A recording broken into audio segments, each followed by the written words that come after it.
यति बेला चाहिँ हामी गोर्खा मनोकामनातिर छौँ र धेरै समयपछि लगभग 10 वर्षपछि चाहिँ गोर्खा मनोकामना दर्शन गर्न आउँदै गर्दा धेरै परिवर्तन भइसकेको रहेछ। म सायद पहिला भूकम्पको बेलातिर आएको थिएँ यहाँनिर, त्यही पनि हिँड्दै हिँड्दै,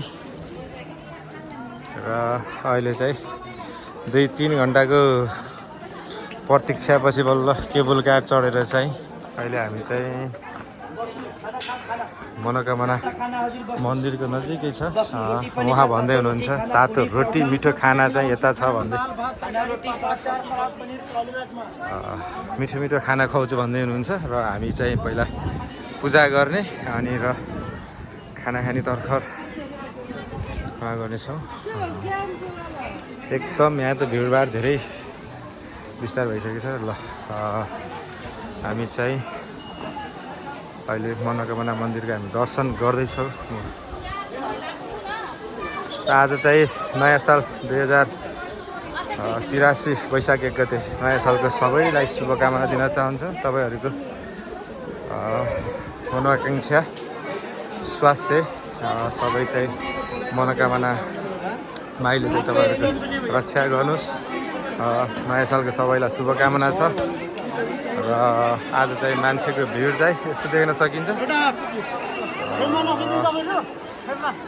र पूजा गर्न पनि एकदम मुस्किल पर्ने यस्तो भिड छ।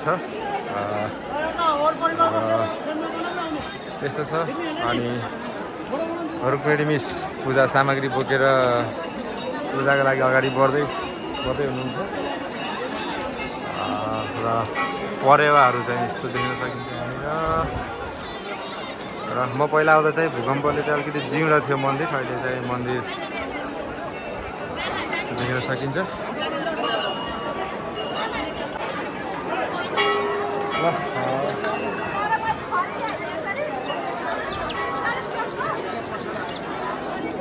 र अहिले हामी चाहिँ मन्दिर परिक्रमा गर्दैछौँ। र मन्दिर परिक्रमा गर्दै गर्दा यस्तो यस्तो चाहिँ मूर्तिहरू देख्न सकिन्छ यहाँनिर।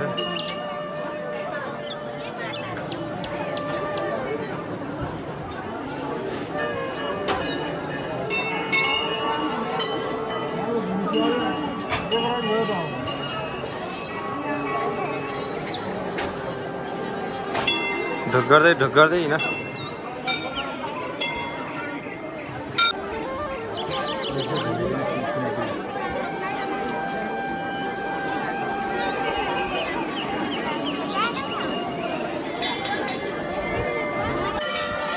र यति बेला हाम्रो पूजा टिकाटाला पनि भइसक्यो है, पूजा पनि भइयो। र मन्दिरभित्र पस्नलाई चाहिँ 2-3 घन्टा जस्तो लाइन बस्न पर्ने जस्तो अवस्था देखियो। र बाहिरबाट पूजा गर्ने अवस्था रह्यो। र अहिले चाहिँ हामी परिसरभित्र मनोकामना माई कि जय होस् लेखेको देख्दैछु। यस्तै छ मन्दिरको अवस्था र हाम्रो अवस्था चाहिँ यस्तो छ। र यति बेला पूजा गरेर फर्किँदैछौँ। यस्तो माहौल यस्तो छ। र खाना खाउँ भन्दैछन् भाइले चाहिँ।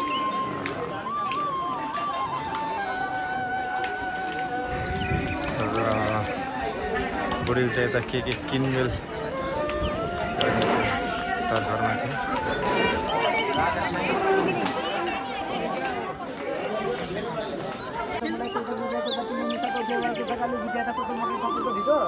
अनि गाउँले लोकल भालेको मासुसँग घिउ पनि तपाईँ डाडु घुमाइ चोइना यसरी चोइन्यो मिल्दै घिउ पनि पारेर खाना स्पेसल बस्नु सुन्त लाग्यो। त्यो त्यसो बसेर मुसुक्क हाँसेर भाइले खानाको लागि रिक्वेस्ट गर्दै हुनुहुन्छ। र हामी चाहिँ अहिले खाना खाना तलै जाने कुरा छ।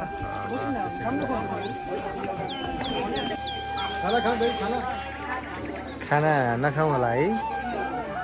र सबैले खाना खाउँ भनेर सबैले माया गरिराख्नु भएको छ हामीलाई। हजुर यहाँ पनि एकदम राम्रो दाइले पनि एकदम माया गरिराख्नु भएको छ हामीलाई। र खानाको लागि के सामानहरूको लागि लिस्ट गर्नुभएको छ। र सबैले यहाँ धेरै माया गर्नुहुन्छ है बढ़िया मिलेगा एकदम बढिया मिलेगा बोल्दै हुनुहुन्छ यहाँ चाहिँ एकदम रमाइलो छ यहाँनिर चाहिँ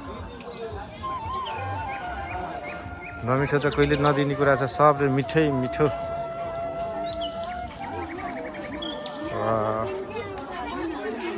मान्छेहरू चाहिँ एकदम भिडभाड छ है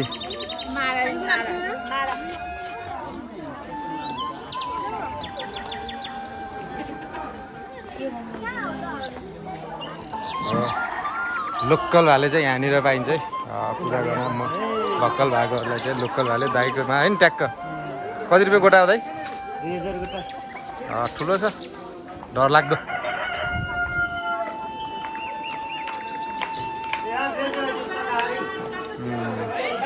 सेलरोटीहरू दिदी भन्दै हुनुहुन्छ सेलरोटी खाने भन्दै हुनुहुन्छ दिदीले चाहिँ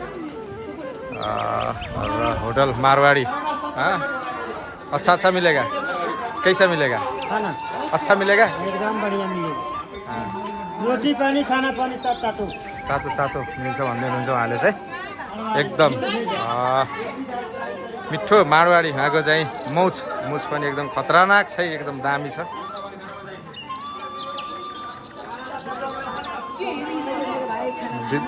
खाना भइसक्यो दिदी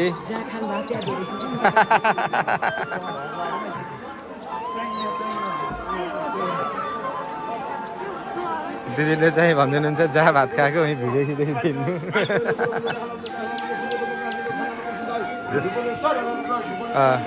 यहाँ पनि घिउ सरर चाहिँ यहाँ छ भन्ने कुरा छ सरी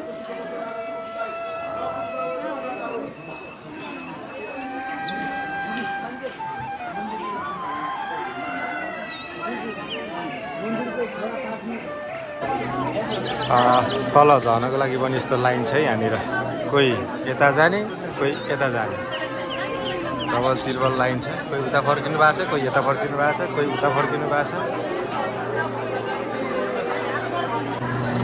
ल 2 घन्टाको लाइन बसेर हामी चाहिँ अब केबुल कार चढ्ने ठाउँ आइपुग्यो ल फाइनल्ली बडा मुस्किलले हामी चाहिँ केबुल कार चढेर पनि अब चाहिँ तल झर्दैछ